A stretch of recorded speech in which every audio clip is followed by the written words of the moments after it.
Se Deus existisse, ele não se esconderia.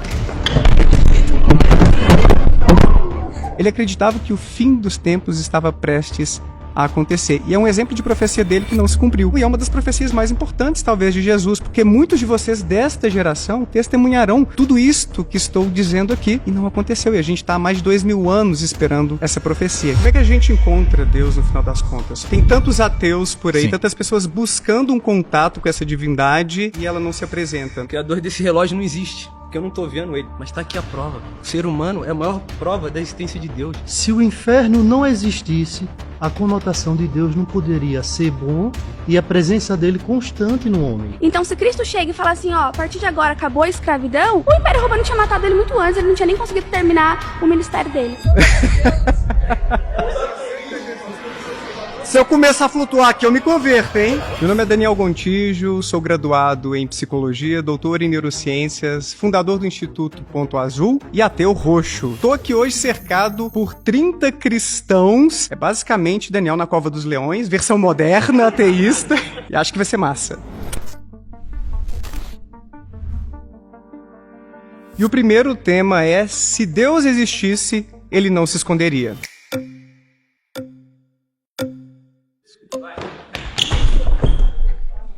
Você quer ir? Não. Sou João Árchila, tenho 24 anos. Assim como disse Mises, eu acredito que ideias e somente ideias podem iluminar a escuridão. Ciência, prazer de novo, João Árchila. Daniel. A sua afirmação de se Deus existisse, ele não se esconderia. Ela, a princípio, ela já cai em uma contradição, porque você cria um argumento circular onde você diz se Deus existisse, onde você já pressupõe uma realidade que ele não existe, né? O que mudaria o ônus da prova. Mas nesse caso, né, ignorando e se tratando de métodos humanos, se você analisar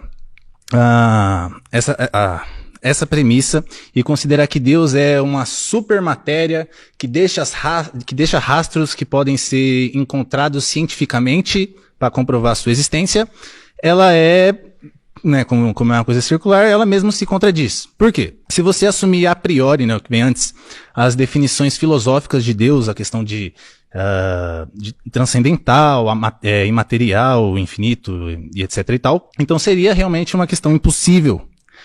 E como é que a gente encontra Deus no final das contas? Porque tem tantos ateus por aí, tantas pessoas buscando um contato com essa divindade e ela não se apresenta, não se mostra existente para tanta gente que está aberta a ter um tipo de relação com Deus. Certo, perfeito. Assim, sobre o contato, acredito que vai muito de uma questão de contexto, principalmente linguística. Pode pausar.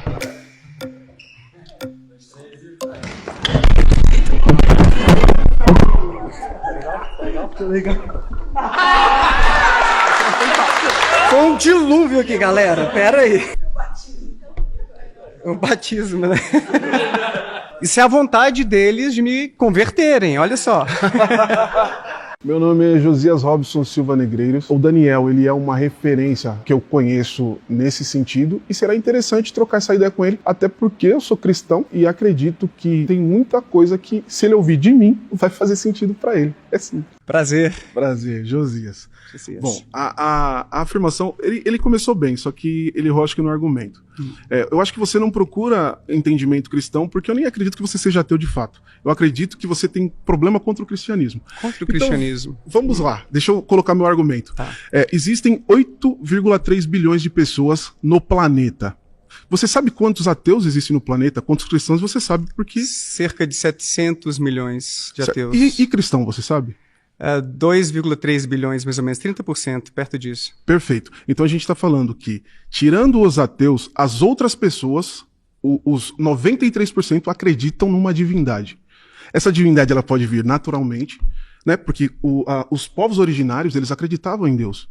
E aí você compreende que você acha que Deus está escondido, onde 93% da população reconhece um Deus, reconhece uma divindade. Onde ele está escondido? Mas você acha que ele se apresenta, então, de diferentes maneiras, Josias? Ou seja, o Deus em que vocês acreditam se apresentou como Jesus, ali no Oriente Médio, mas outras divindades, Thor, Odin, Zeus, Apolo... Então, esse é o ponto. A discussão é sobre Deus. Deus, naturalmente, quando o homem ele é gerado, intrinsecamente está dentro dele. Por exemplo, você não precisa conhecer do cristianismo ou de nenhuma religião para saber o que é certo e o que é errado. Isso é inerente do ser humano.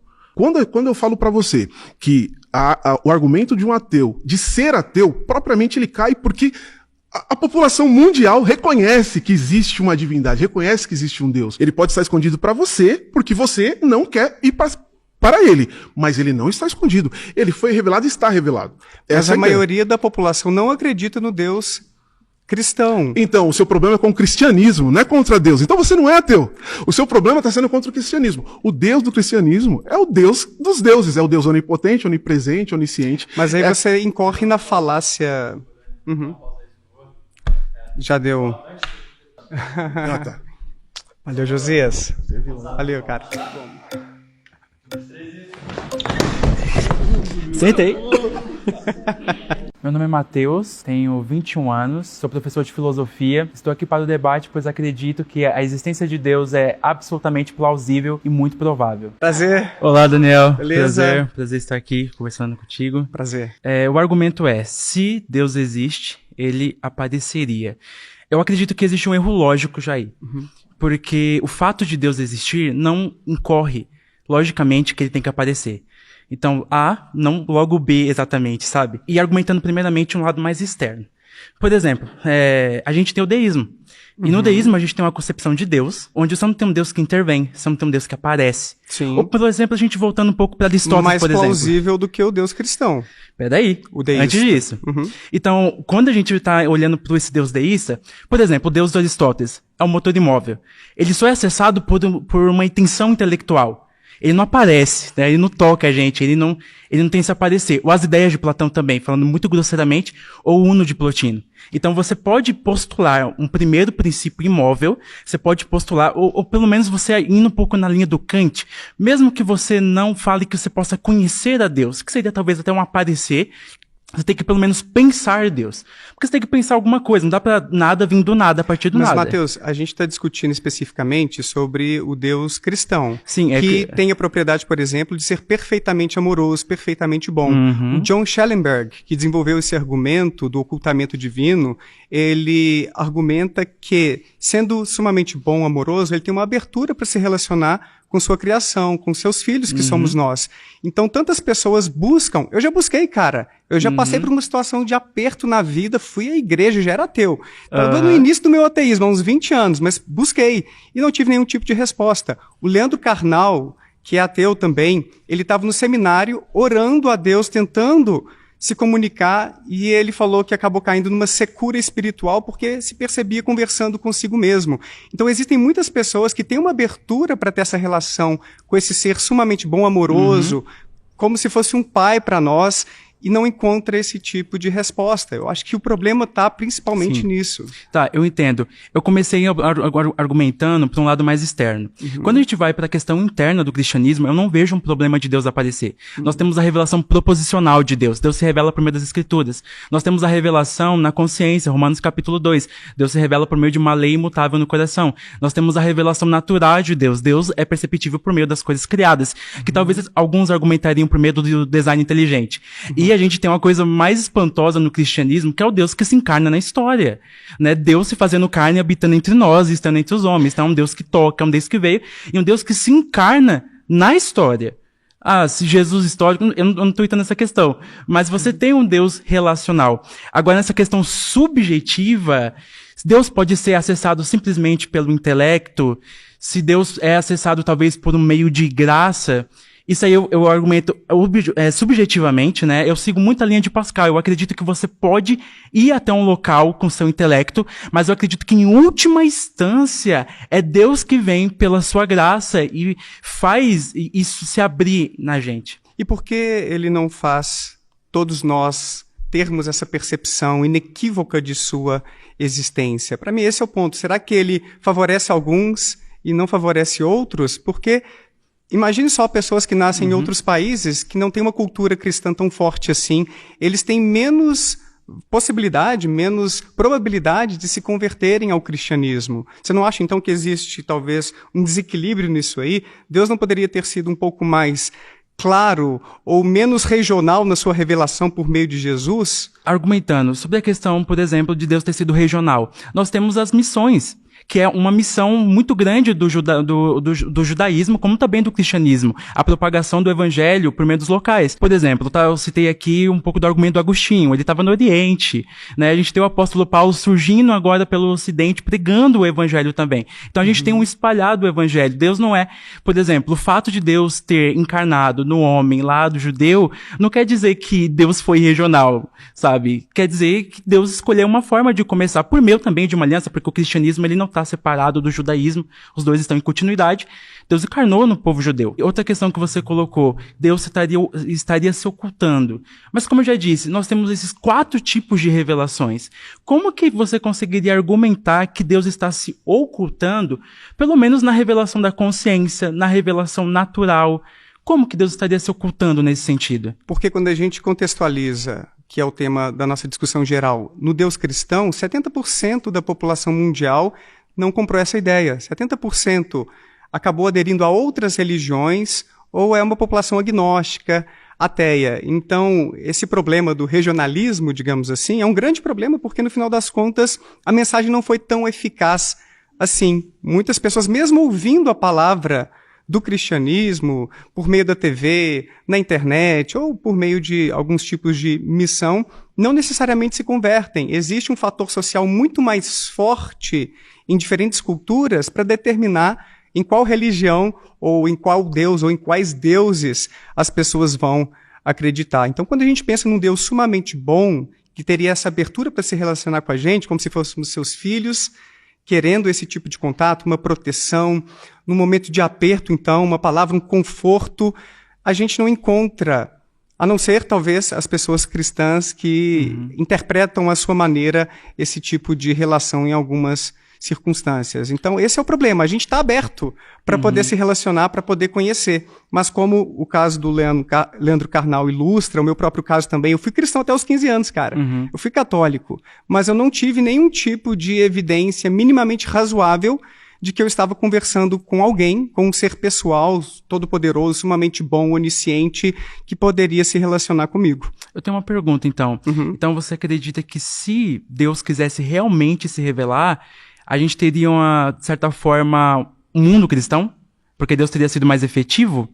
Eu acredito que, em grande medida, talvez a grande maioria da população, sim, se converteria ao cristianismo, ficaria claro para elas que existe Deus e é esse Deus das Escrituras. Ou não, talvez ele pudesse também corrigir algumas coisinhas. Gente, teve gente que pegou a mensagem de forma equivocada. Esse negócio aqui de um homem que se deita com outro vai ser executado. Não, gente, não era isso não, pelo amor de Deus. Então talvez ele até consertasse algumas coisas ali, mas a gente vai chegar nesse tópico depois. Tá bom, mas aí nessa questão, e Deus não estaria ocultando o livre-arbítrio? Porque se a gente está discutindo nos termos cristãos, Deus deu o livre-arbítrio da liberdade, então as pessoas podem recusar ou não. E outra questão que você colocou mas sobre Deus esclarecer, peraí um minutinho, antes de Deus esclarecer, Deus não esclarecia por meio da tradição apostólica, por meio dos apóstolos, porque Jesus esteve aqui na Terra, ele legou a tradição apostólica, a tradição apostólica continua até hoje. Mas não foi suficiente.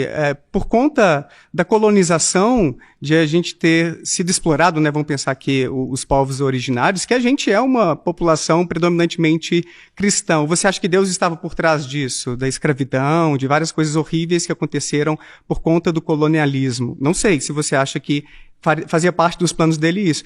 Quero dizer assim que a gente tem outros motivos para entender porque o cristianismo é a religião mais popular hoje em dia. Eu não vejo que é uma revelação de Deus para nós. Eu vejo que houve uma vantagem em termos daquela religião que estava ali, no nosso caso, né, entre os portugueses que colonizaram o Brasil e, consequentemente, a gente, em maioria, é cristã. Se fosse em outro país, na Turquia, por exemplo, a gente estaria discutindo a existência do Deus muçulmano, do Islã. Ou então, se fosse na Índia, a gente estaria discutindo a existência das divindades, as milhares, talvez, de divindades hindus. Então, eu acho que a mensagem não foi assim tão eficaz, e quando a gente se coloca para se comunicar, não é o que a gente espera que deveria acontecer caso Deus sendo sumamente bom, onisciente, sabendo que a gente quer essa mensagem, a gente quer uma relação íntima, aconteceria. As coisas não acontecem, sabe? Então, para mim, isso não é compatível com a existência desse Deus amoroso que está aberto para se comunicar com a gente. Ele se faria presente de uma maneira mais inequívoca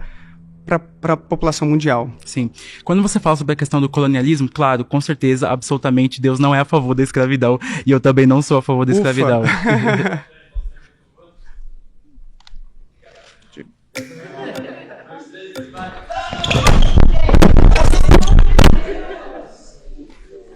Cuidado, gente.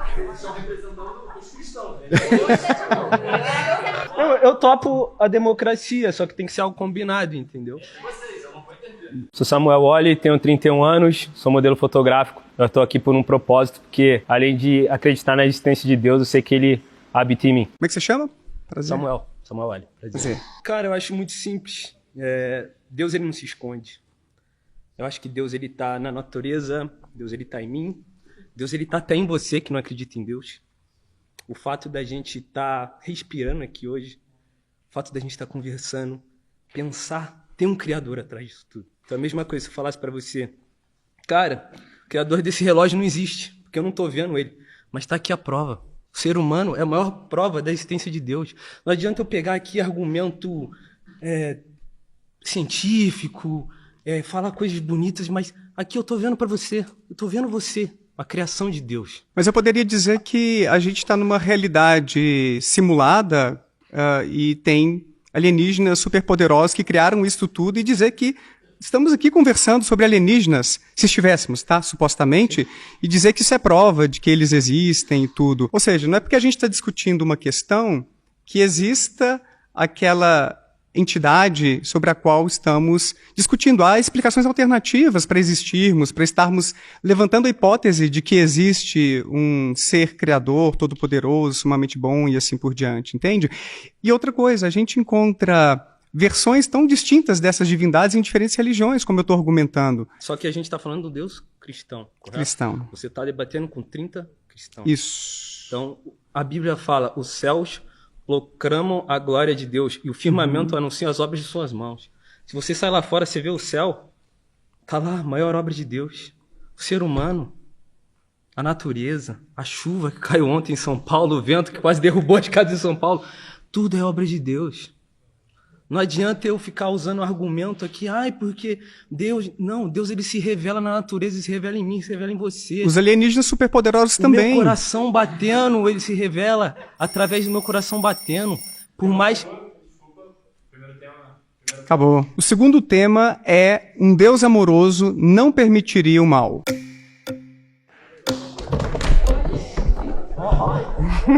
Tirou da minha mão. Não quis ser indelicada. Boa sorte. Obrigada.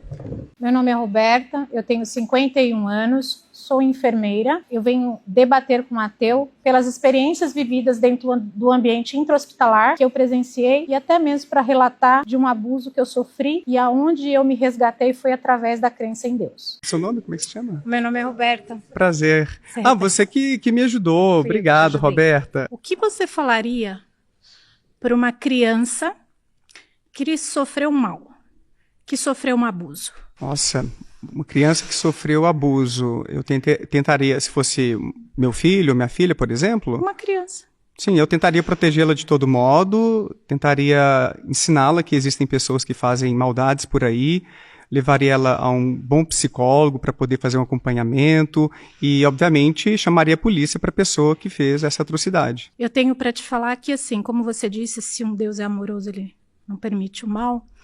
Você está falando com uma mulher de 51 anos que sofreu um abuso, com 11 anos de idade. Sinto muito.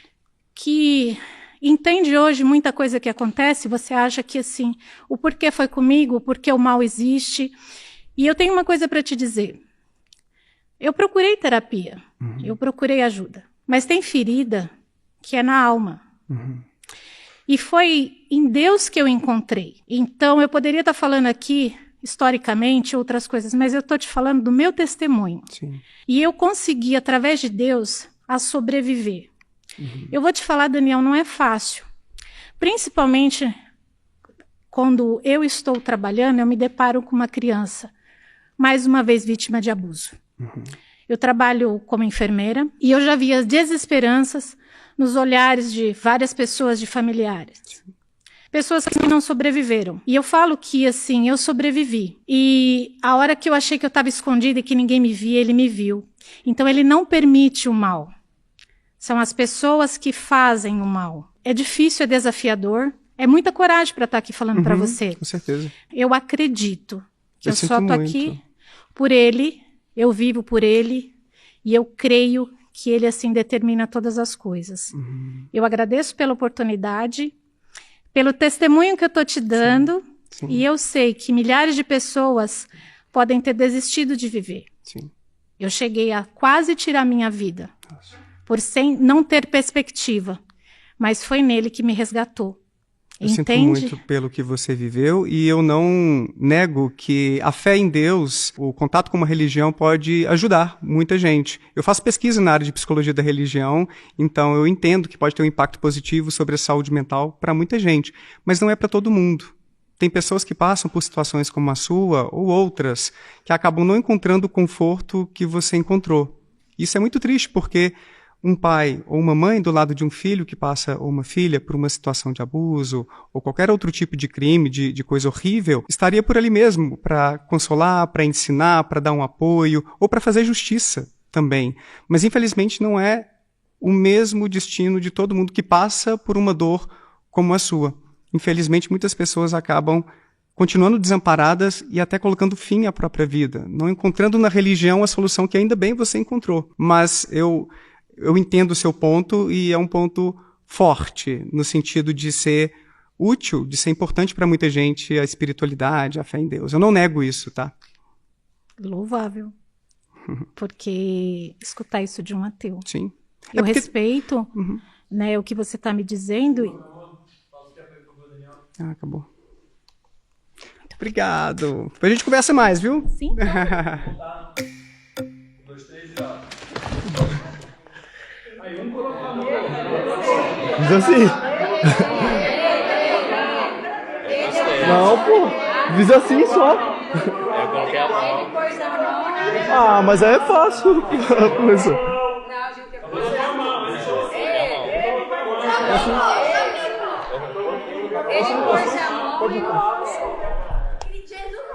Jesus não ressuscitou ele, pelo amor de Deus. Prazer. Prazer, João. Sou estudante de filosofia. Ah, que legal, cara. Inclusive, quero até agradecer pelo convite que eu recebi de um professor que me indicou para cá, né? Que massa. Bom, é interessante, inclusive, a gente ponderar a questão do que de fato se trata o mal, né? Boa, boa. Normalmente nós costumamos relacionar o mal estabelecendo, por exemplo, um status ontológico ao mal, que eu acho que inclusive é um problema a ser tratado. Eu acredito que o mal deve ser interpretado a partir, né, de uma interpretação feita de Agostinho, em que o mal é uma privação de bem. Essa privação de bem consiste, né, na liberdade humana. Por exemplo, nós temos ao longo da nossa vida inúmeros bens. Então eu tenho um bem que pode ser talvez inferior e um bem, né, superior. Quando eu escolho um bem inferior e eu tenho a possibilidade de escolher o bem superior, vai ter um grande problema que eu vou consistir numa má escolha, né? Exemplifica para mim, João, por favor. Vamos lá. Eu tenho a possibilidade, por exemplo, de salvar uma vida, né? Vamos supor, tá lá no trânsito, vem um carro que quer passar por cima, né? Perfeito. Eu tenho duas escolhas aí. Ou eu me omito, né? Que no caso também é uma opção, ou eu vou tentar salvar a pessoa, né? De um atropelamento, por exemplo? Isso, de um atropelamento. Quando eu vou lá e salvo essa pessoa, eu cometi o quê? Um ótimo bem, né? Tanto que a própria palavra ótimo, do latim optimum, quer dizer, né, algo superior, né? Então, se eu salvei essa pessoa, eu cometi um ótimo bem, né? Um bem superior. Se eu me omiti, eu também escolhi um bem porque eu quis salvar a mim, eu quis preservar a mim e nem quis ajudar a outra pessoa porque eu poderia me arriscar. Mas eu tive uma má escolha. É um bem menor, então. Então, egoísta, a escolha ruim consiste num bem menor.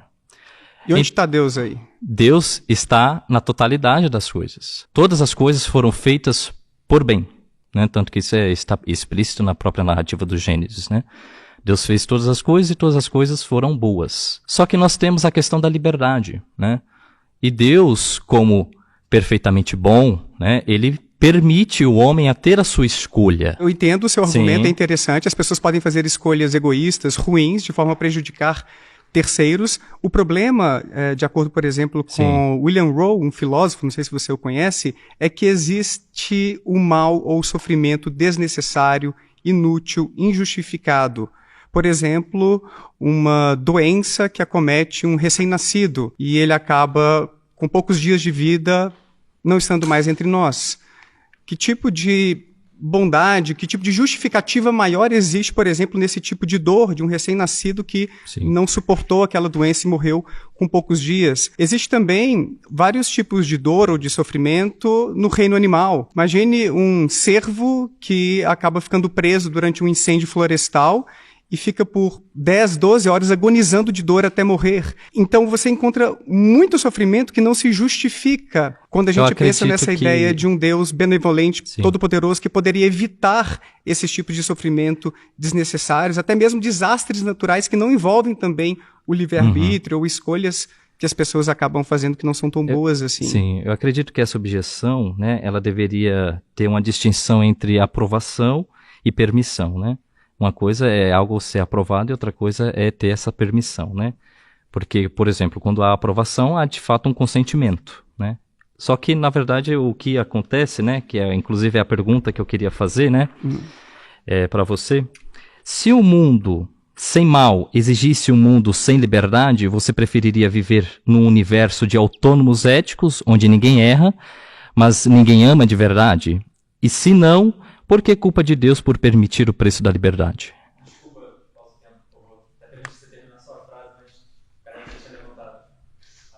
Valeu, meu caro. A gente fala mais depois. Beleza.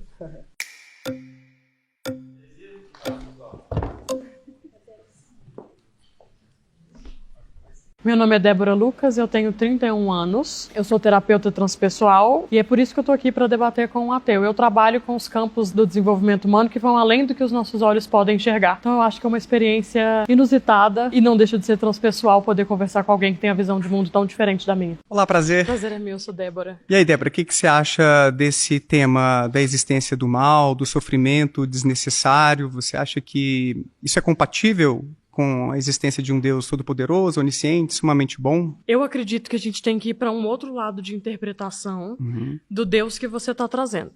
Tá. Eu acredito que nos últimos anos, inclusive com linhas da ciência mais mística, vamos dizer assim, nós conseguimos compreender que tem a experiência humana do corpo, a experiência do conteúdo almático e os assuntos do espírito.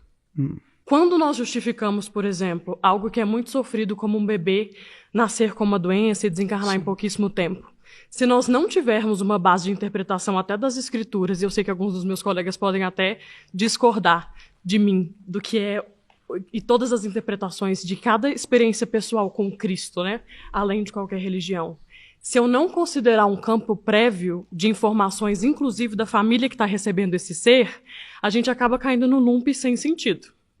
Faz sentido? No sentido de a gente não ter uma resposta que dê sentido àquele sofrimento, a gente fica, por quê? Parece injusto que isso tenha acontecido logo comigo ou com a minha família.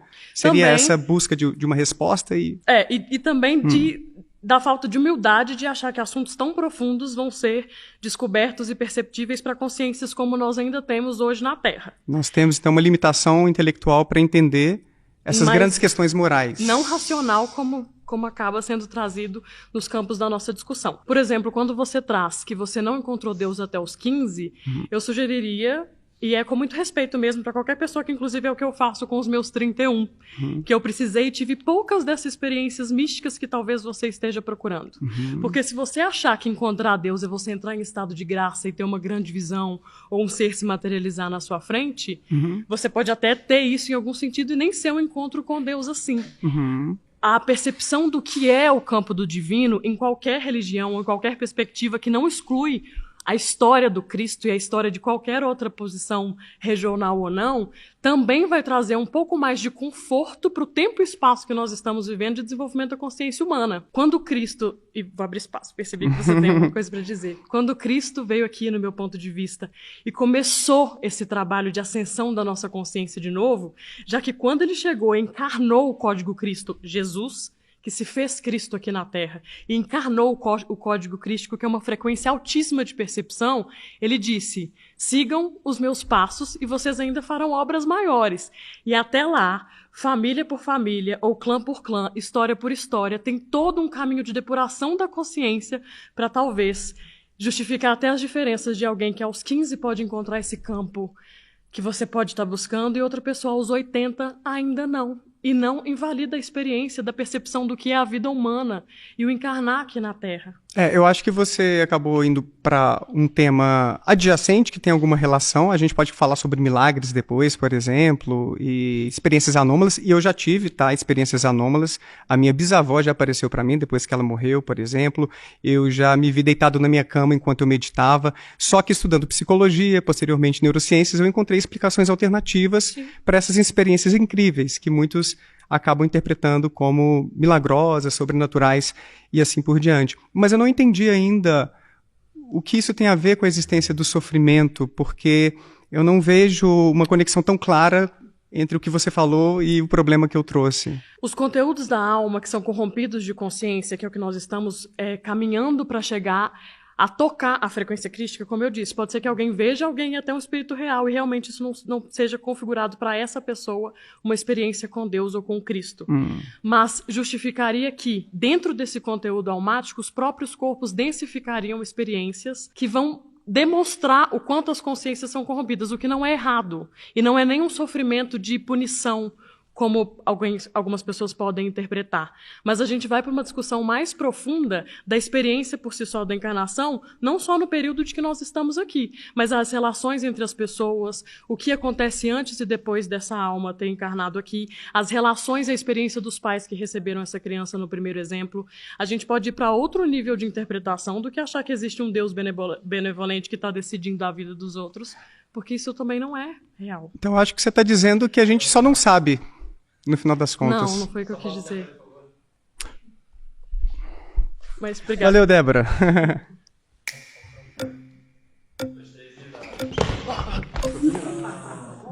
Vai lá. No desempate ali. Como é que você chama? Caio. Caio, prazer. Como é que tá? Tudo ótimo. Daniel, sendo bem sincero, se eu dissesse pra você que eu tenho uma resposta clara em relação a isso, eu acho que eu não estaria sendo sincero. Eu acredito que é uma questão demasiadamente complicada e não é necessariamente por ser difícil que necessariamente a gente não possa fazer ela. Eu acredito, assim como também fala em Provérbios, que Deus mesmo fala que ele tem mistérios e a glória dos reis é justamente desvendar esses mistérios. Então eu acredito que a fé, ele permite esses questionamentos. Inclusive, tem um livro da Bíblia chamado Eclesiastes, você já deve ter entrado em contato, que me impressiona porque Salomão ele trata justamente de todas as questões. Ele vê que muitas vezes os maus eles estão reinando numa posição que os bons deveriam estar, assim como os bons eles estão ocupando posições que não fazem jus à sua bondade ou ao seu caráter. Então, levando em consideração que o tempo já está acabando, o que eu poderia dizer para você é que apesar dessas incertezas, eu acredito que ainda assim é possível acreditar em Deus, mesmo sem ter todas as respostas. Acredito que é muito difícil trazer uma prova que talvez seja irrefutável para você, porque isso mesmo seria contraditório ao princípio da fé. A fé, eu acredito que ela vem justamente com a finalidade de preencher essa lacuna que o conhecimento ele não consegue alcançar, e talvez seja uma resposta que, independentemente de você ser ateu ou cristão, a gente não vai ter até o fim da nossa existência. E nem por isso a gente deva deixar de filosofar a respeito dessa situação. Que legal, e parabéns pela honestidade intelectual. Tem questões que são difíceis mesmo. Valeu, meu caro. Terceiro tema é: a Bíblia não é a palavra de Deus.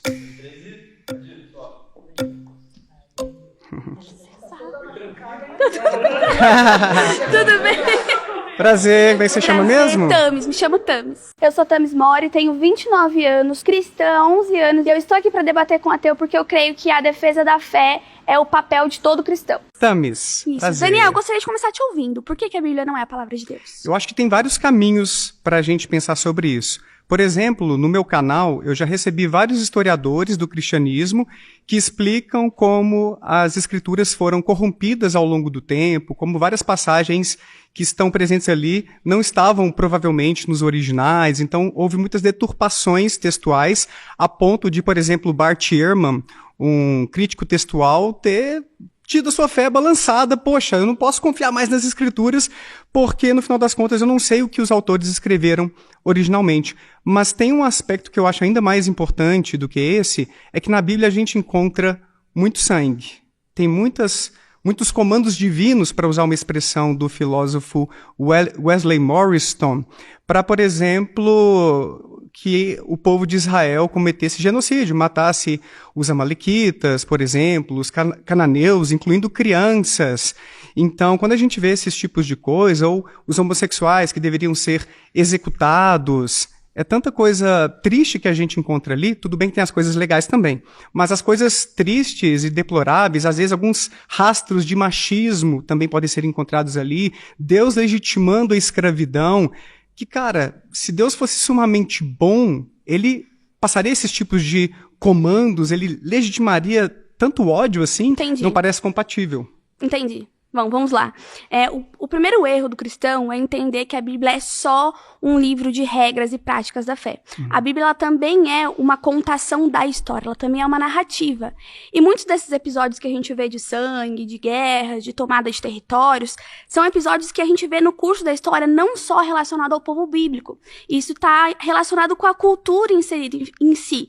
E naquela época, para uma nação crescer, para uma nação prosperar, infelizmente ela tinha que recorrer a invasões, a guerras, a saques, enfim. Então a gente vê um relatório, uma revelação progressiva das escrituras que envolve a cultura. Esse é o primeiro ponto. O segundo ponto que eu acho interessante, realmente tem críticas textuais e críticas textuais bem contundentes. Quando eu estava no seminário, teve umas que também me fez balançar. Sim.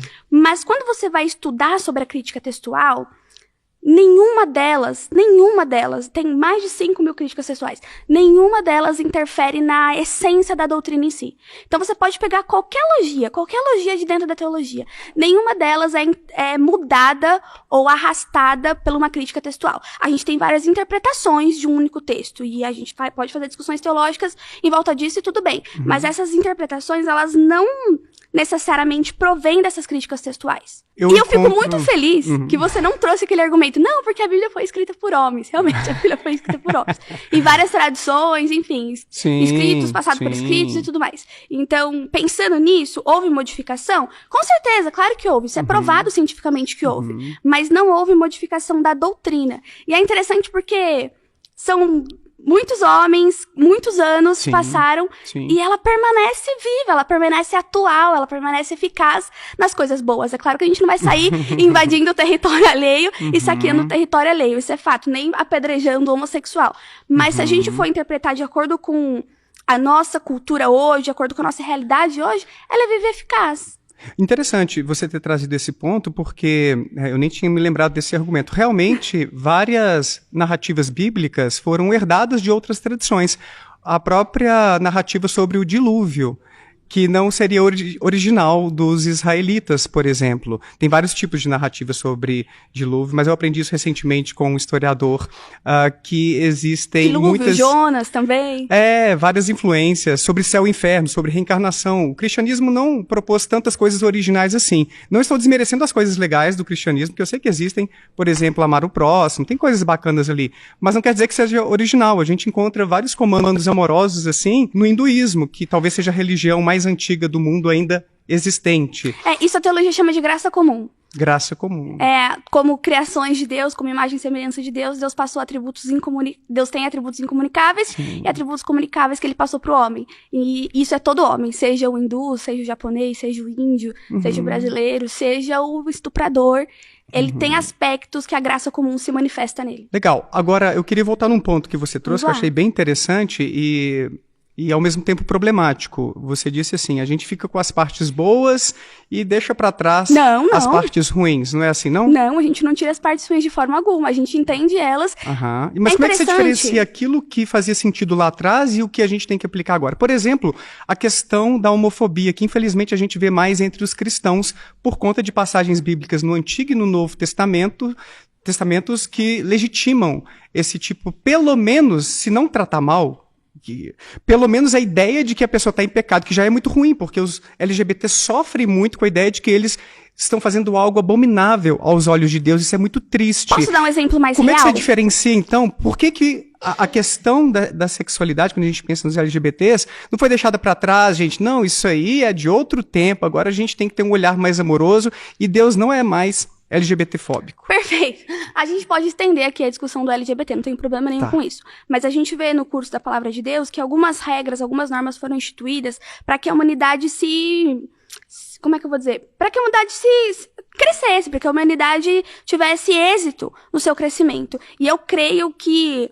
a relação sexual entre homem e homem, mulher com mulher, não é a imagem da família que é a imagem da Trindade que Deus criou para ser. Esse é um ponto. Agora, pensando no tirar o que é bom e colocar o que é mal, tirar o que é mal e colocar o que é bom, deixa eu dar um exemplo mais real. Por exemplo, no Antigo Testamento a gente vê que as mulheres que eram surpreendidas em adultérios deveriam ser apedrejadas, certo? Isso é péssimo. Ninguém tem que ser morto porque tá em adultério ou tá em pecado. Claro. Quando a gente vê isso acontecendo no Novo Testamento, eu sou dispensacionalista, então eu creio numa nova dispensação. Quando a gente vê isso acontecendo no Novo Testamento, o que Jesus faz? Jesus pega uma pedra e taca naquela mulher? Não, ele não pega uma pedra e taca naquela mulher. Ele começa a escrever no chão ali, aí cada um tem uma interpretação, tava escrevendo os pecados, enfim, cada um pensa o que quiser nesse sentido. Você sabe que não tinha em João essa passagem aí nos originais. Não, mas João tem muita crítica textual envolvida e é bem interessante a gente estudar a crítica textual de João.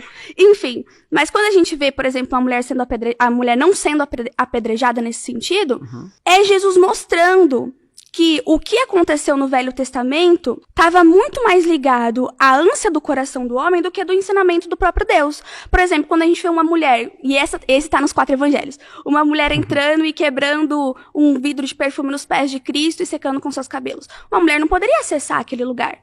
Jamais ela poderia tocar num rabi, entende? E quando ele não rechaça aquela mulher, ele está mostrando que Deus entregou a lei para o homem para que o homem fosse abençoado pela lei, e não para que o homem fosse amaldiçoado ou cego pela lei. E o que o homem fez foi se cegar pela lei, entende?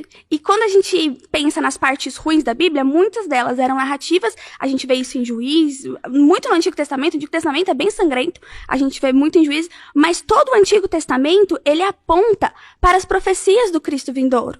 E Cristo veio. Mas no Novo Testamento a gente também encontra, por exemplo, Paulo dizendo que os afeminados não herdarão o reino de Deus. Mas não que não serão apedrejados, né? Não que deveriam morrer ali pela sociedade. Com certeza. Mas é engraçado. Você tem a sua casa, certo? E você tem as suas regras na sua casa. Se porventura sua esposa ou seus filhos decidem viver aquém das suas regras, o que você faz?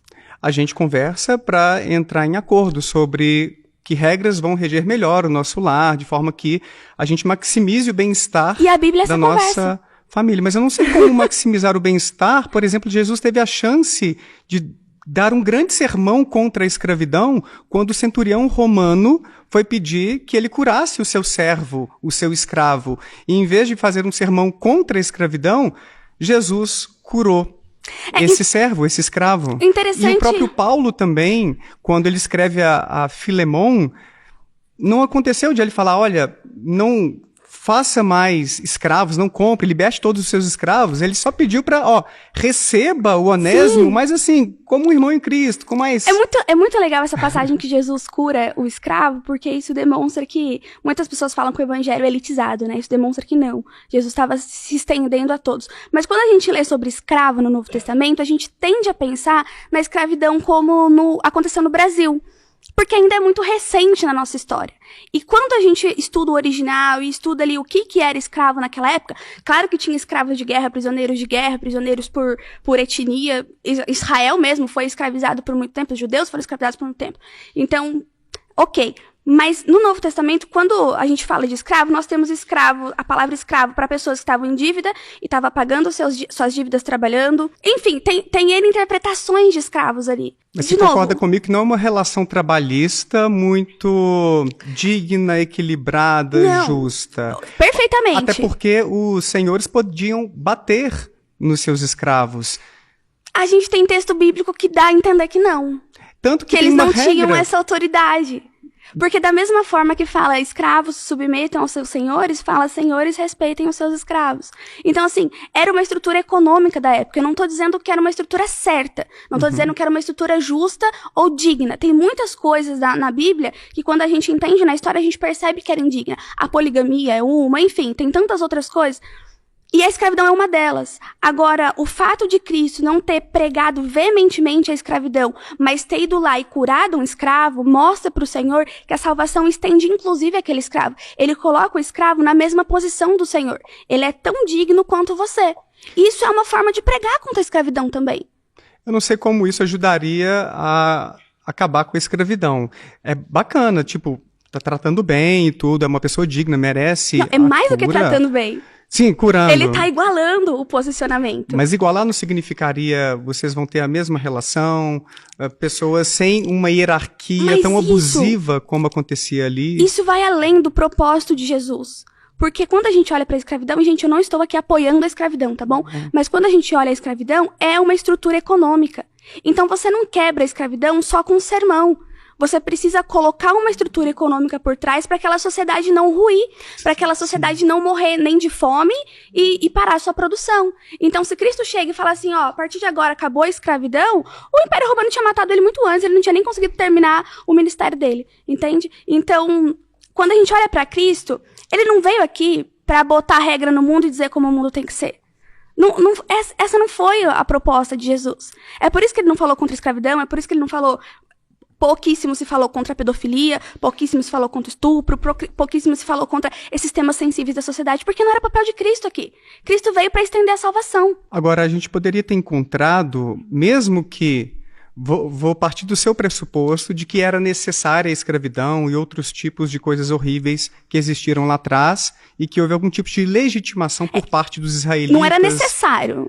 Necessário não era. Se não era necessário, por que era então... a estrutura econômica que estava acontecendo. Infelizmente, não se foi feito de outra forma. Porque... Mas dizer que era necessário, eu não disse isso. Deus poderia ter esclarecido, olha, enquanto existe esse tipo de estrutura de poder, de relação de poder na sociedade, não dá pra gente fazer diferente, mas isso aqui eu não aprovo, uma hora a gente tem que deixar isso pra trás. Se houvesse esse tipo de esclarecimento, seria menos pior, seria menos ruim, entende? Seria menos pior.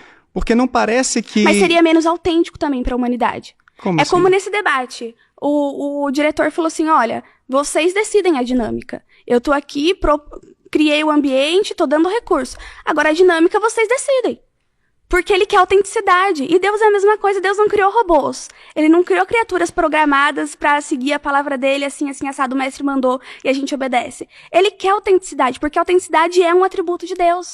Tudo bem, ele deu o livre-arbítrio e a liberdade... Você conhece esse termo? Não. Qual que é o termo? Livre agência. Livre agência. Isso. Tá, eu confesso que eu não compreendo a diferença entre livre-arbítrio livre-arbítrio é quando o homem agência. tem a opção de escolha de ser salvo ou não ser salvo. Então, dentro da minha teologia, quem teve o livre-arbítrio foi Adão e Eva. A partir do momento que a humanidade foi corrompida, teve o pecado original, o homem já nasce com o coração inclinado ao mal. O que ele pode ter são as escolhas ali dentro do seu cotidiano. Então, não estou dizendo que todo homem só comete o mal. Tá. Então, dentro da livre-agência, ele tem a escolha de cometer o bem, que é o exemplo que o irmão deu aqui, de atropelar ou não atropelar, enfim. Mas todo homem já nasce com o coração inclinado ao mal, por isso, já nasce condenado ao inferno, que é algo que eu acho que você não crê. Né? Não creio. Mas é interessante porque, mesmo que Deus tenha dado essa livre-agência, ele poderia ter esclarecido que tem coisas boas e coisas ruins, coisas que ele espera de nós e outras que ele espera que a gente passe longe. Ele esclareceu na Bíblia. Infelizmente, na Bíblia, a gente não encontra coisas como não escravizarás. Só para a gente se manter no mesmo exemplo.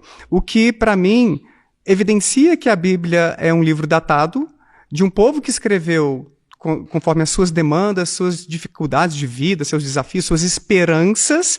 Suas personalidades. Suas personalidades.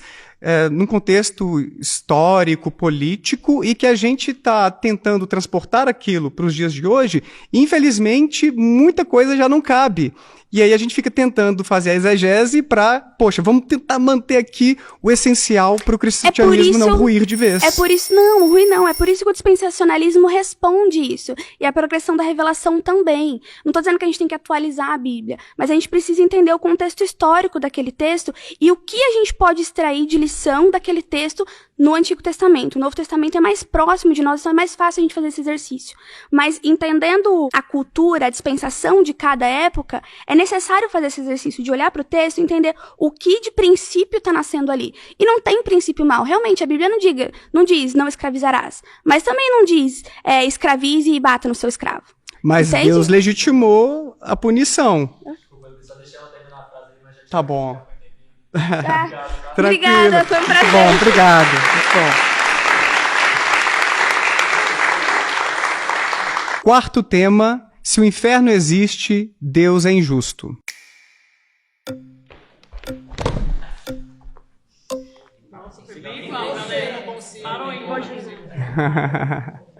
Tudo bem? Prazer. Tudo bem, prazer. Como é que você chama? Charles. Charles. E o que você pensa sobre o inferno, esse sistema de salvação? Uns vão para o céu, outros para o inferno. Você acredita no limbo, em purgatório? Como é que é a sua visão sobre isso? Primeiramente, a gente tem que distinguir inferno como um estado de espírito, mas também como um local que não só sofre a alma daquele que morre. Agora, o tema que eu trago aqui é o seguinte, pegando até um pouco o tema anterior, entendendo como palavra de Deus. A questão, quando a gente vem falar de inferno, é que temos a noção que o inferno vai existir quando eu mesmo alimento esse inferno aonde eu estou presente. Eu posso fazer disso aqui um céu, como para sentar nessa cadeira, eu posso fazer disso aqui um inferno. E aí a gente se pergunta, quem vai ser o anjo ou quem vai ser o demônio? A minha questão que eu trago aqui para você é, se o inferno existe, Deus é injusto, porque se o inferno não existisse, a conotação de Deus não poderia ser bom e a presença dele constante no homem. Porque se a negação que trazemos aqui hoje, na visão dos cristãos para um ateu, é que Deus não existe, vamos assim dizer, é que o porquê tanto tempo para defender se o inferno existe, Deus é injusto, o que é que você pode atribuir nessa concepção que Deus realmente não é bom, por um estado de espírito existir ou não? Não sei se eu fui claro. Por um estado de espírito existir ou não? O inferno como estado de espírito. Mas eu acho que não é assim que os cristãos em geral pensam sobre o inferno. É sobre uma condenação, ranger de dentes, não é sobre isso? Ele tem duas vertentes. Primeiramente, eu sou católico, viu? Tá. Ele tem duas vertentes. Há uma ala da igreja que diz que o inferno é esse ranger de dentes, como São Paulo vai falar, como o próprio Cristo vai falar, e ali haverá fogo e ranger de dentes. Porém, existe uma vertente também que diz... Qual é o maior inferno na vida de um ser humano, no contexto de hoje, ou de Erno, mas no contexto pós-vida, é a ausência e privação total de um Deus. Mas para um ateu que Deus não existe, esse inferno já é encarnado? Se Deus não existe, por que esperar uma perspectiva de céu e inferno? Eu não espero, eu não tenho expectativa nenhuma. Não tem expectativa, justamente. Vou morrer e acabou. E acabou. Mas assim, é uma visão muito pequena e reducionista, quando eu coloco na perspectiva de céu, que céu existe e que a primícia de se pelo inferno existir, Deus não é bom, isso leva a crer o seguinte, é a mesma coisa de eu chegar e dizer, se Deus existe, por que acontece tanto mal? Obrigado, amigo, desculpa. Tem que pausar o tempo aí, galera. Beleza, meu caro. Obrigado. Nada. Valeu.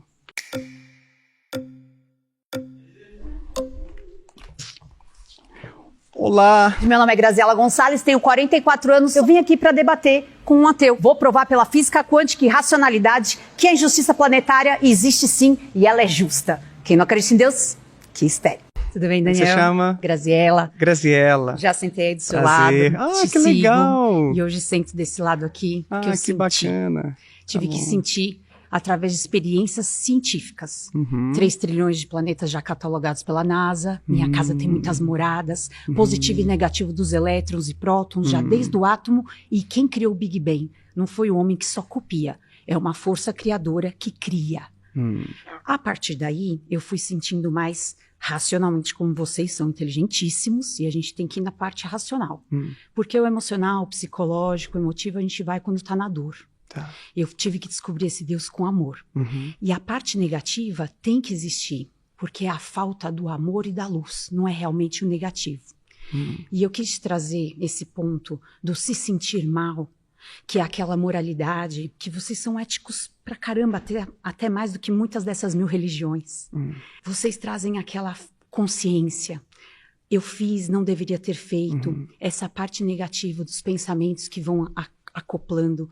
E a fase aqui de evoluir, de ser melhor, para ir para uma morada sem doenças, com melhoras físicas e emocionais, é o que a gente busca. Através dessas tantas outras religiões, que para você talvez não seja o caminho.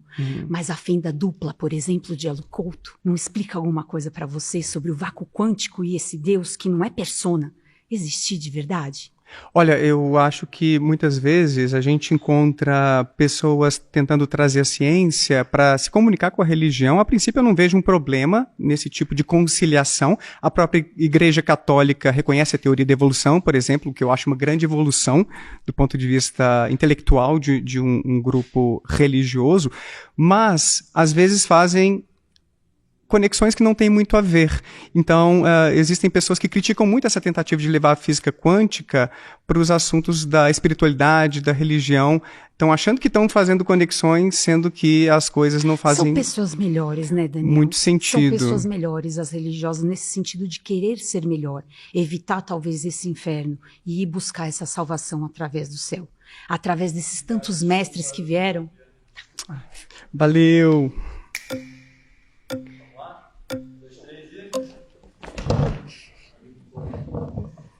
E aí, meu caro?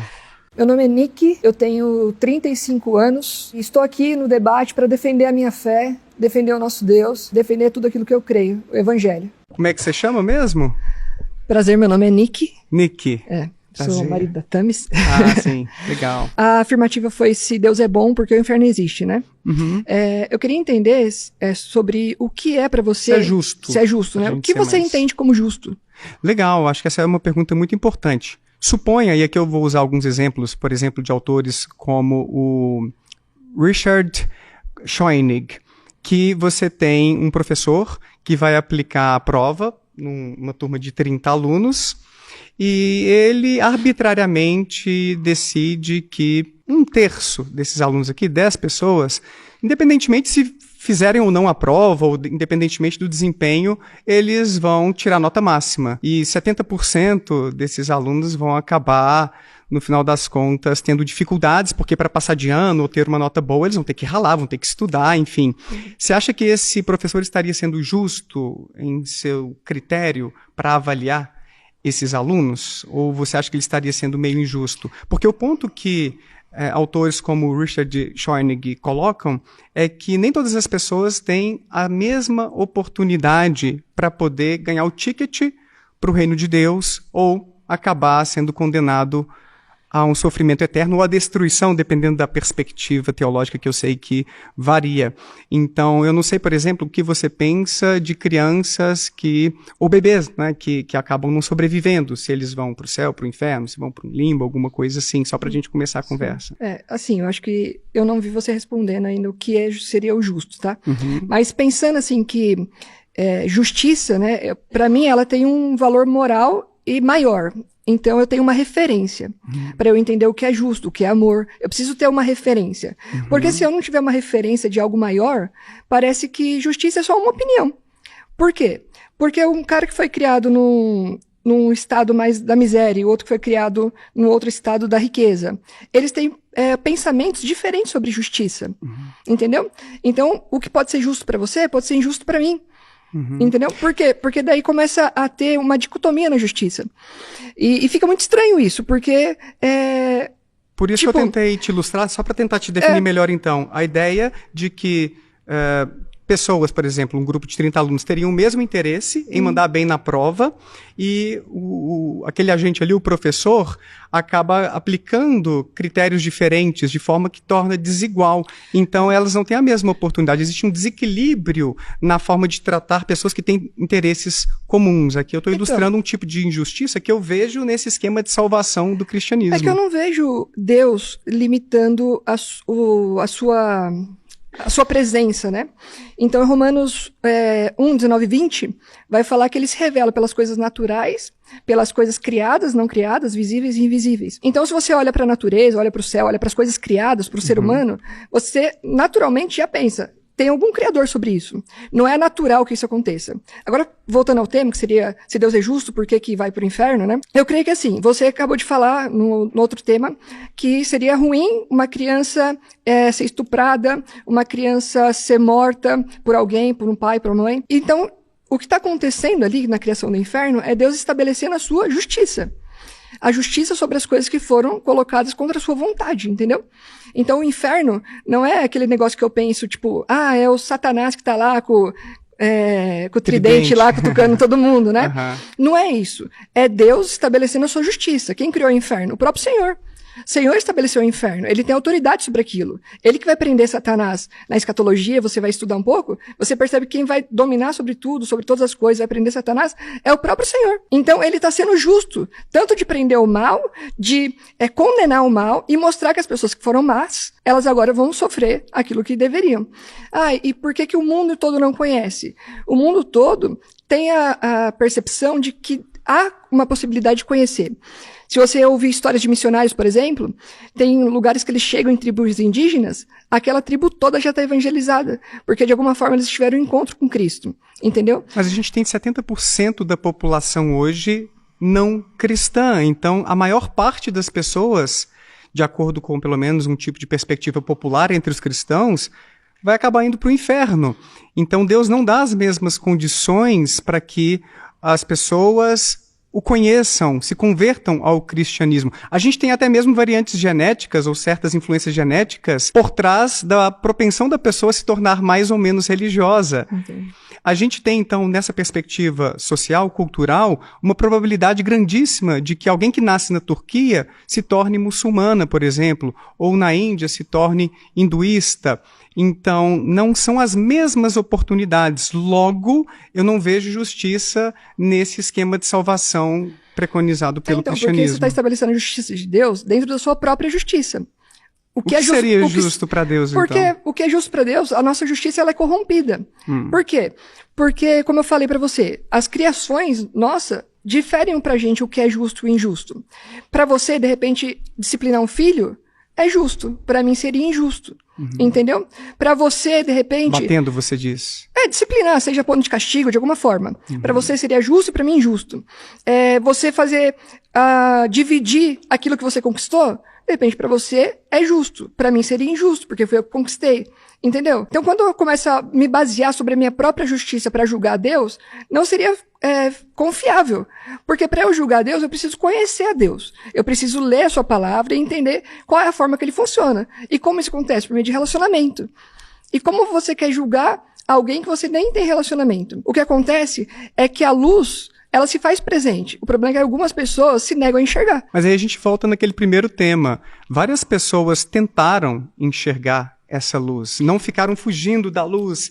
Eu estive no cristianismo até meus 15 anos, eu dei o exemplo do Leandro Carnal também, que orou, que tentou encontrar algum tipo de resposta e teve uma secura espiritual. Tem pessoas que passam pelo cristianismo, não encontram respostas ali e daqui a pouquinho encontram, por exemplo, no budismo, no taoísmo, no espiritismo. Porque eu percebo que a maioria das pessoas que procuram a igreja ou procuram Deus, ou é por barganha, ou buscando o próprio Deus que a sua própria consciência criou. Então, buscando um Deus dentro das suas próprias expectativas, não o Deus que se revelou na palavra.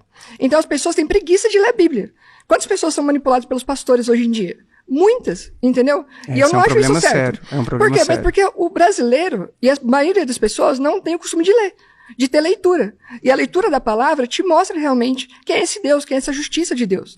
Você já pensou que muitas pessoas podem se afastar do cristianismo ao refletir sobre isso? Que, por exemplo, homossexuais vão para o inferno? É muito triste isso. Então, a palavra fala que até pastores vão para o inferno. Que muitos fizeram milagres, fizeram coisas em meu nome, e mesmo assim aparta-te de mim.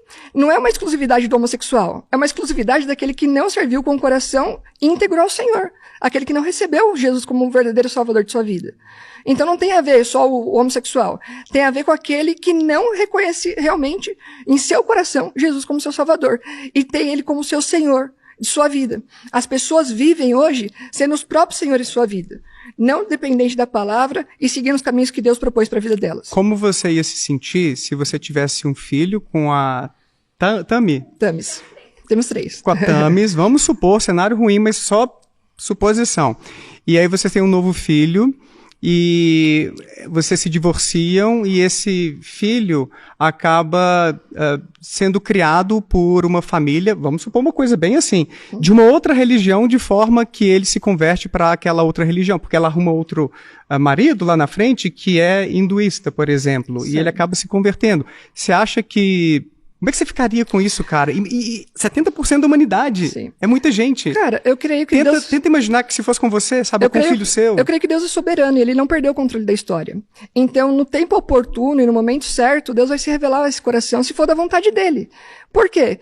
Que justiça tem eu para querer o olhar de Deus? Por que a gente quer tanto amor e ser salvo por Deus?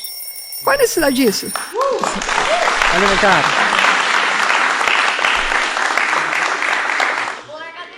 Que ideia ruim, né?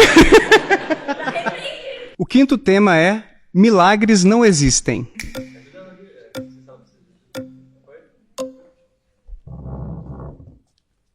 Olá, tudo bem? Meu nome é Tamires, eu tenho 37 anos. Eu sou uma prova viva que Deus faz milagres sim, por isso que eu vim. Dá o start aqui pra nós, então. Eu queria te perguntar o que você entende por milagre em si? Legal. Eu parto de uma definição do filósofo David Hume, que milagre é uma violação das leis da natureza. O mundo funciona conforme leis, tem uma regularidade que a gente estuda por meio da ciência, e para um milagre acontecer, um agente sobrenatural deveria interromper temporariamente essas leis para acontecer algo indescritível, imprevisível, que normalmente as pessoas consideram algo muito bom. Mas poderia ser uma coisa ruim, mas não precisamos entrar no ruim aí. Tá, eu vou te falar que realmente milagre existe em cima do que você falou. Tá bom. Assim, todo mundo viu que eu ando de muleta atualmente. Uhum. E por quê? Eu fiz uma cirurgia na coluna, onde dessa cirurgia eu peguei uma infecção hospitalar. Eu tive uma trombose na perna. Eu fiquei com meu pé como se tivesse tido um AVC. Uhum. E eu tive um TEP, que é um coágulo que se deslocou e foi parar no meu coração. E o médico virou para mim e falou para mim que eu teria apenas 10 dias de vida. Nossa. E isso foi perto do Natal, Uhum. o que aconteceu ano passado. E ali eu fiquei no hospital 2 meses consecutivos. E todo mundo vindo se despedir. E teve um primo meu, que é cristão, ele é presbítero, e ele virou para mim e falou assim que aquilo que estava acontecendo comigo não era para minha morte, e sim para que Deus mostrasse o milagre dele na minha vida. Uhum. Então eu vim aqui para falar para você que milagre existe sim, e eu sou a prova viva que esse milagre existe. Que legal!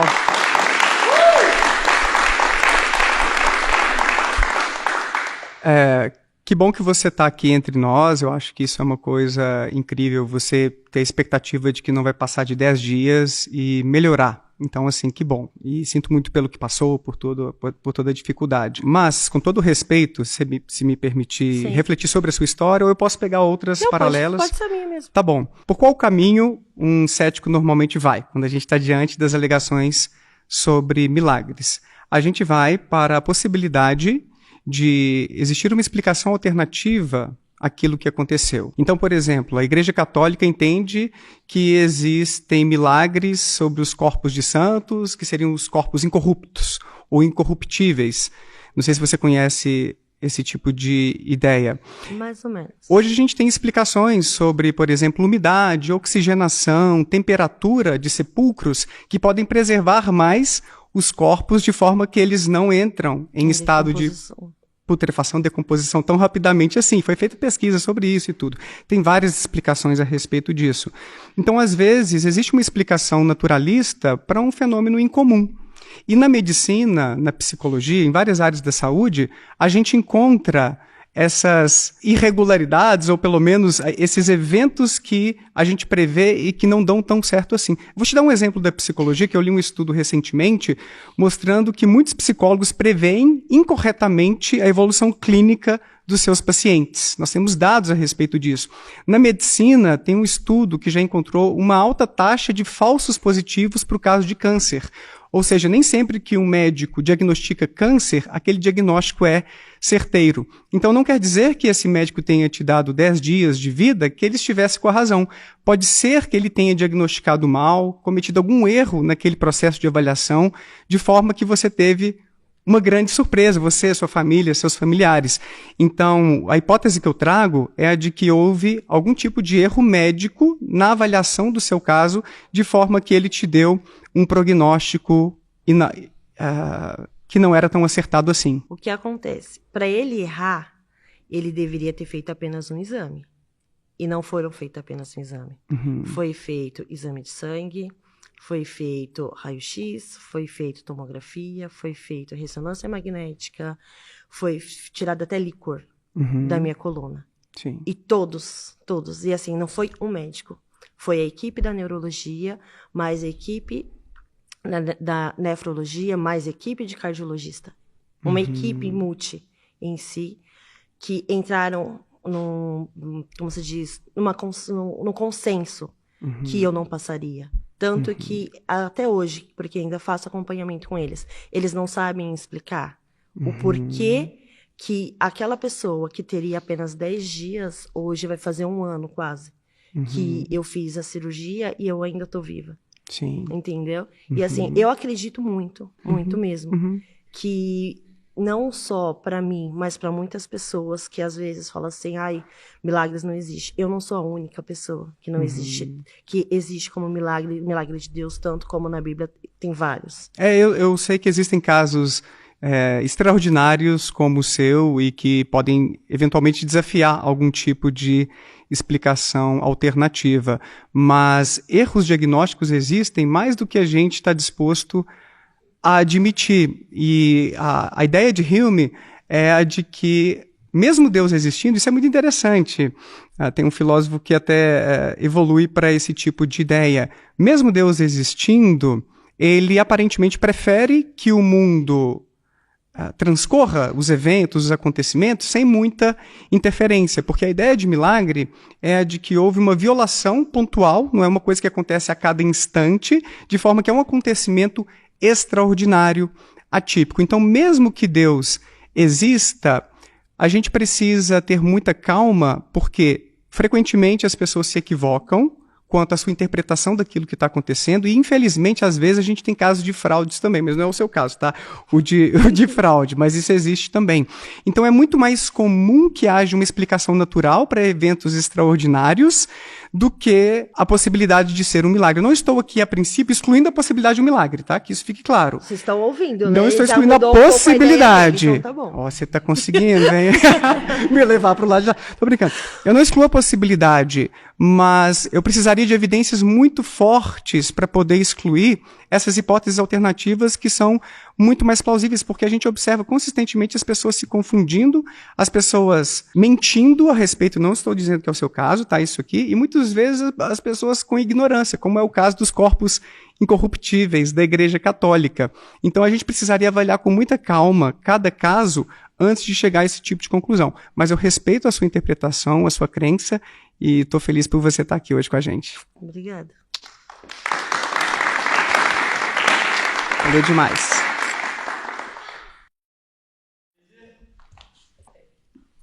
E aí, tudo bem? Como você chama? Eric. Eric. Nome do meu irmão, Daniel.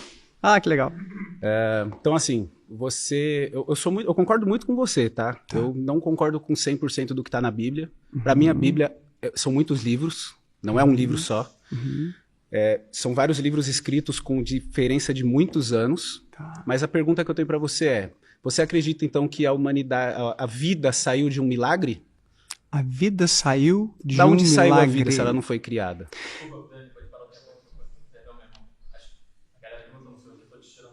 Ah, que pena.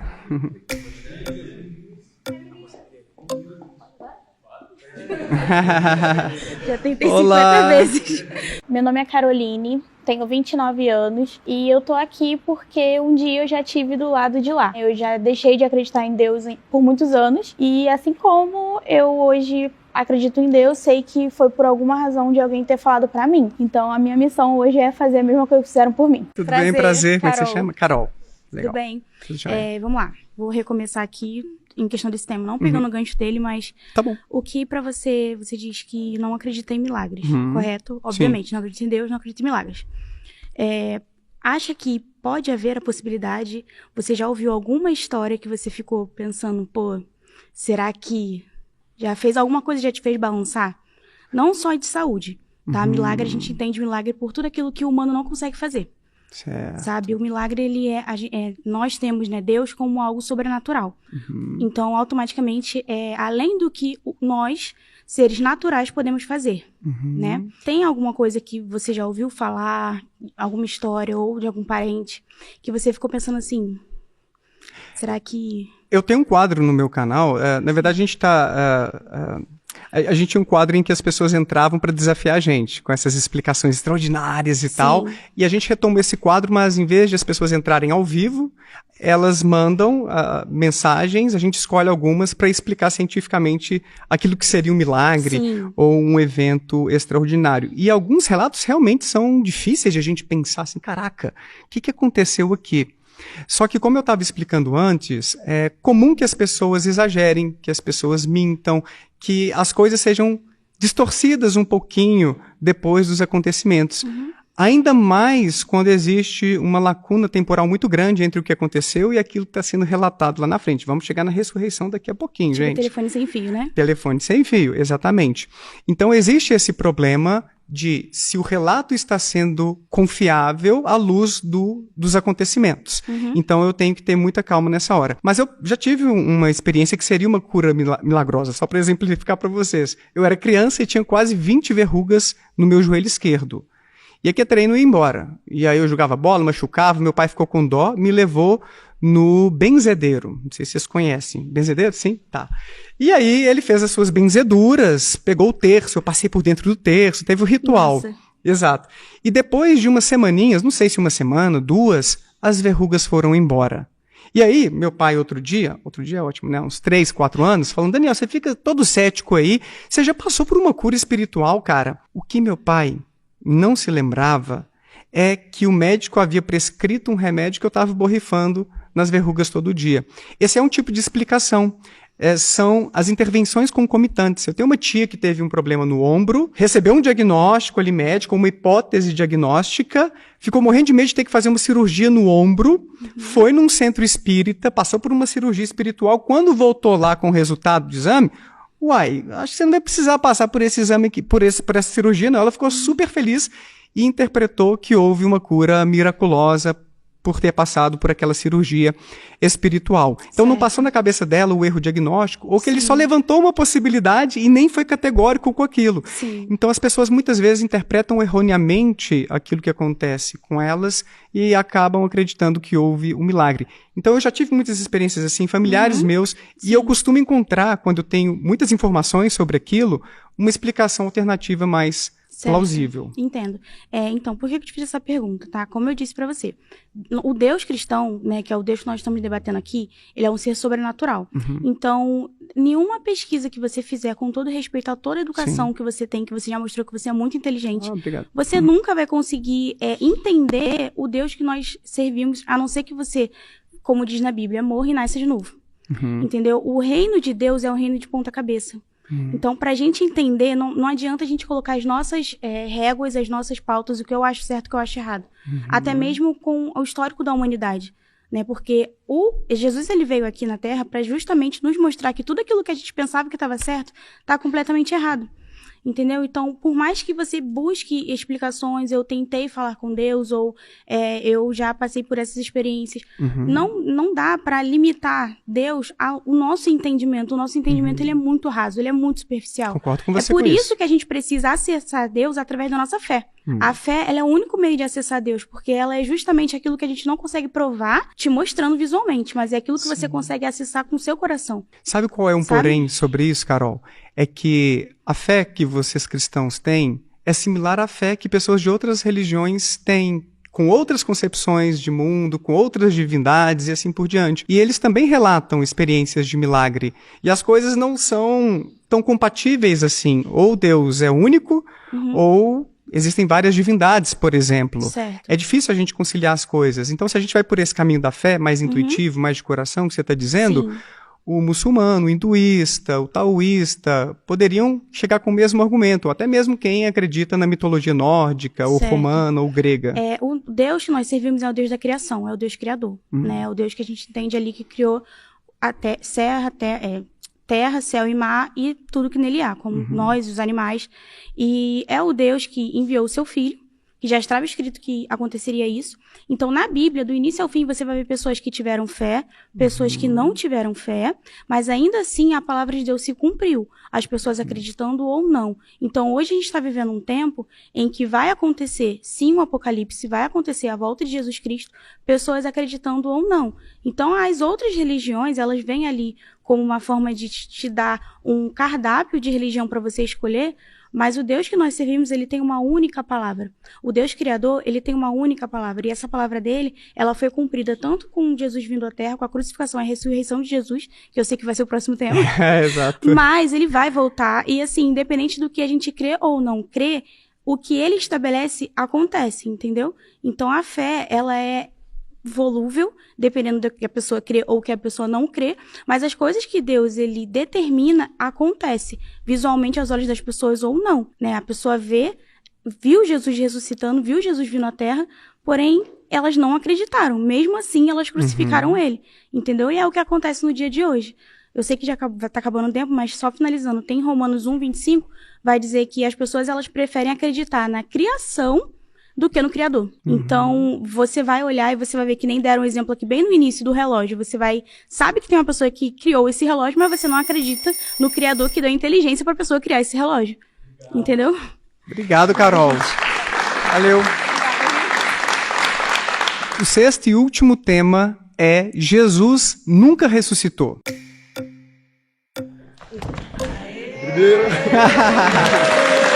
Finalmente!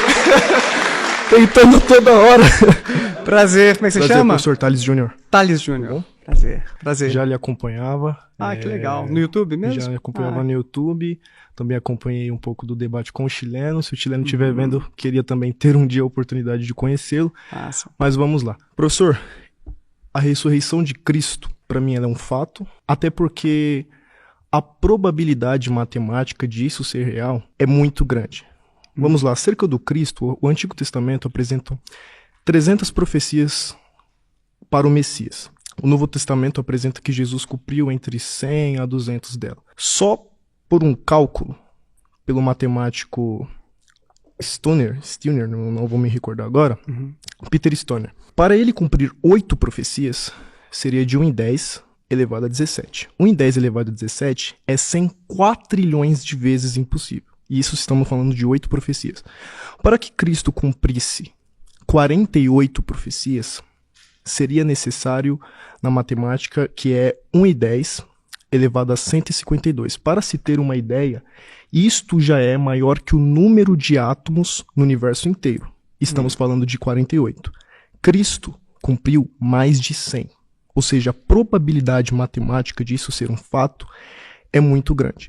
Nós vemos através da Escritura, quando Paulo diz em 1 Coríntios, capítulo de número 15, verso de número 14, onde Paulo ele coloca algo investigável acerca de um ato público que aconteceu. Onde Paulo diz, se Cristo não ressuscitou, vã é a nossa pregação, vã é a nossa fé. O Senhor é um psicólogo, a qual eu respeito muito, de alta envergadura, e o Senhor sabe que psicologicamente A reação que os discípulos de Jesus tiveram depois da ressurreição foi diferente. Por exemplo, nós temos Pedro, que até então teve um certo medo e uma certa insegurança acerca de quando Cristo morre pelo Império Romano. Pedro então se esconde. Quando Pedro vê Cristo ressurreto, a reação de Pedro é tamanha diferencial que na tradição Pedro morre crucificado. Ou seja, ninguém daria vida por uma mentira, por exemplo, como Harry Potter ou Star Wars. Então, é complicado dizer que Cristo não ressuscitou a partir destas evidências. Interessante seus argumentos, e eu não discordo de você que muitos daqueles cristãos primitivos tinham muita fé em Jesus e na ressurreição dele. Eu não vou partir de um pressuposto diferente, tá, Thales? Agora, sobre profecias, embora eu não conheça estudiosos que tenham discutido quantas foram cumpridas ou não, interessante, eu vou dar uma olhadinha nisso depois, mas, por exemplo, uma das mais importantes que são citadas, que está lá em Isaías 53, talvez, os estudiosos, historiadores, interpretam que, na verdade, quem estava sendo mencionado ali era o povo de Israel, e não o Messias, não aquele que viria para poder salvar a todos. Então, às vezes, as profecias que vocês estão encontrando ali, que estão sendo cumpridas e tudo, estão sendo mal interpretadas de acordo com esses estudiosos. Então, assim, só para trazer um probleminha sobre isso, mas eu confesso que eu nunca entrei em contato com quantas foram ou não foram. Mas legal. Agora, sobre esse outro ponto que você fala, eu parto do pressuposto de que Jesus existiu enquanto um profeta apocalipsista, ou seja, um profeta que falava sobre o fim dos tempos iminente. Isso é o que os historiadores em geral afirmam sobre ele. E quando eu digo que ele era um profeta apocalipsista, conforme, por exemplo, Bart Ehrman, ele acreditava que o fim dos tempos estava prestes a acontecer. E é um exemplo de profecia dele que não se cumpriu. Então, e é uma das profecias mais importantes, talvez, de Jesus, porque muitos de vocês desta geração testemunharão tudo isto que estou dizendo aqui, e não aconteceu. E a gente está há mais de 2000 anos esperando essa profecia. Então, só para problematizar mais um pouquinho. Mas agora eu quero entrar rapidamente naquele, que é um segundo ponto que você trouxe para a nossa conversa, que é sobre a fé daqueles discípulos, daqueles cristãos primitivos. Daniel, se ele não ressuscitou, como explicar pessoas morrendo pelo cristianismo? Eu acho que é um ponto muito bom. E é por isso que o James Fodor é um acadêmico que elaborou um modelo alternativo para a gente entender o que pode ter acontecido à luz de uma perspectiva naturalista, ou seja, que não lança mão de ideias sobrenaturais e tal. Será que tem uma explicação mais simples, naturalista, para aquilo que aconteceu, que não a ressurreição de Jesus? E aí ele começa com um túmulo vazio.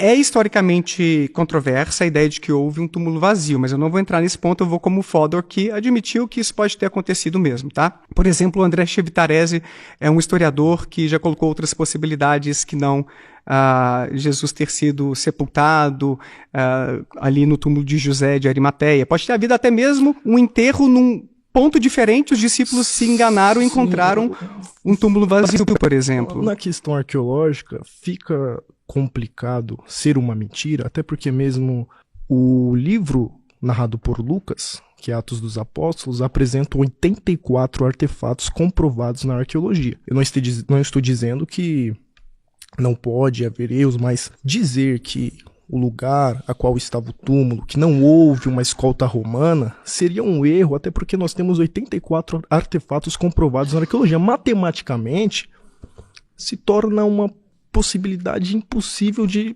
não ser real o acontecer no quesito de escolta romana. O que seria essa escolta romana? Eu não entendi. A escolta romana, quando Cristo morre, até mesmo foi algo predito pelos judeus, e de que houvesse uma escolta romana para que os seus discípulos não roubassem o corpo de Cristo. Você encontra isso só em Mateus, que tem um guarda vigiando. Sim, não tem nos outros evangelhos. Na história, existe um critério que é a atestação múltipla. Se você encontra uma história... Inclusive, Mateus escreveu... Desculpa, professor. Mas, inclusive, Mateus escreveu para os romanos. Eu acho que se houvesse, de fato, um erro, os próprios romanos iriam documentar, porque eles podiam fazer isso, não houve escolta romana, então não houve controvérsia em nenhum documento de que aquilo não era real. Bom, o que eu aprendi aprendi com os colegas historiadores, não é minha área, tá? Sim. Que a gente tem que ter cuidado com relatos onde não há atestação múltipla. Então, se a gente encontra só em Mateus, a plausibilidade de aquilo ser um evento histórico já é mais baixa, de ter havido um soldado ali vigiando, por exemplo, no sábado, o túmulo de Jesus. O que o James Fodor sugere é o seguinte: então pode ter havido um roubo de corpo, pode ter havido um enterro em outro lugar, pode ter havido até mesmo uma mudança de ideia de José de Arimateia sobre ter cedido o sepulcro de sua família para Jesus. Para mim não importa o motivo aqui, tá? Eu estou assumindo então que houve um túmulo vazio. Sim. Então existem várias explicações mundanas para como isso poderia ter acontecido. Porque para mim o segundo elemento do modelo do Fodor é o mais interessante. E aí ele leva várias pesquisas da psicologia para mostrar o seguinte: alucinações de luto são muito mais comuns do que a gente imagina. Entre 40% e 80% das pessoas que perdem alguém próximo, que tem alguma relevância, tem alguma experiência alucinatória de ouvir, de ver, de sentir a presença. Mas como e assim por diante. o senhor compreende mais do assunto do que eu, mas como pode, professor, 12 pessoas, incluindo mais do que,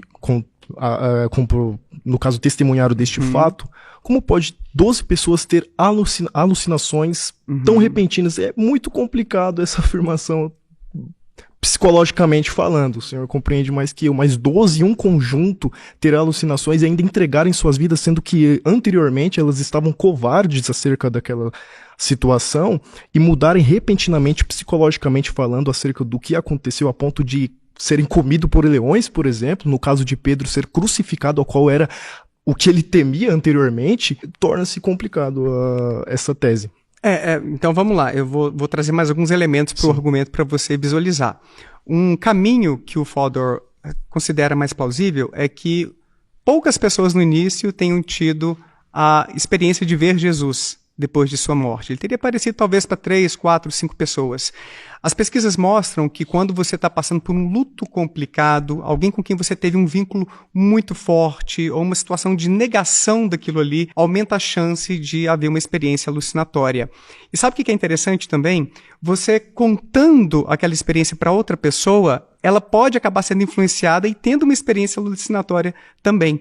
No livro Paranormalidade, do Richard Wiseman, ele relata um experimento em que 2 pesquisadores inventaram a história de um fantasma do vigário, que seria um padre local, se não me falha a memória, no interior da Inglaterra, que não existia, foi uma história fictícia, e publicaram num jornal daquela pequena cidade. 2 anos depois eles voltaram para conversar com os moradores para saber se alguém viu aquele fantasma. E várias pessoas viram aquele fantasma. Então, mesmo uma história inventada pode acabar influenciando o que a gente ouve, o que a gente vê, e até mesmo a sensação de presença daquela pessoa. Fica complicado falarmos acerca de uma multidão que teve essa alucinação, professor. Eu nessa questão, eu sou ateu para isso, para diversas pessoas terem tido essa alucinação. É muito, psicologicamente, é impossível uma reação tão diferente concernente ao que aconteceu anteriormente. Você é evangélico ou católico? Evangélico. Você acredita no milagre, não sei se é de Fátima, onde o sol se moveu no céu e centenas de pessoas viram? Não. Por que não? Porque não há base, principalmente de documentos, para que isso possa ter acontecido, e pessoas até então, acredito que não deram. Jornais? Não teve? Noticiaram então, os católicos aí. Até então dar a vida... Não, sim, mas dar a vida por isto, anteriormente sendo covarde, é algo complicado, professor, mas não cientificamente não encontro resposta para isso. Não sei se o senhor, com certeza o senhor sabe explicar melhor que eu, mas foi uma multidão, enfim, que documentou isso. Por exemplo, nós temos, lógico... Valeu, Thales. É nóis. Obrigado. Hello novamente. E aí, o que você pensa sobre isso? Eu estava explicando aqui um modelo alternativo para nós aqui pra tão gente leigos imaginar nesse planeta, a ressurreição. ainda comemos, ainda evacuamos. Tão difícil há 2000 anos atrás explicar para essa galera como é que foi essa ressurreição. Hoje eu e você já sabemos. Física quântica bateu amor, paz, perdão, essa vibe em abdução. A ressurreição do único mestre que não está enterrado. Já teve que parar. O pessoal não gostou da física quântica. Ah, desculpa.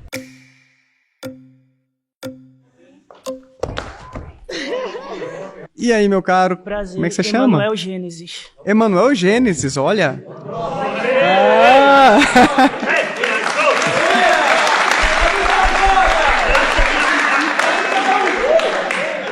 Daniel na Cova dos Leões, rapaz.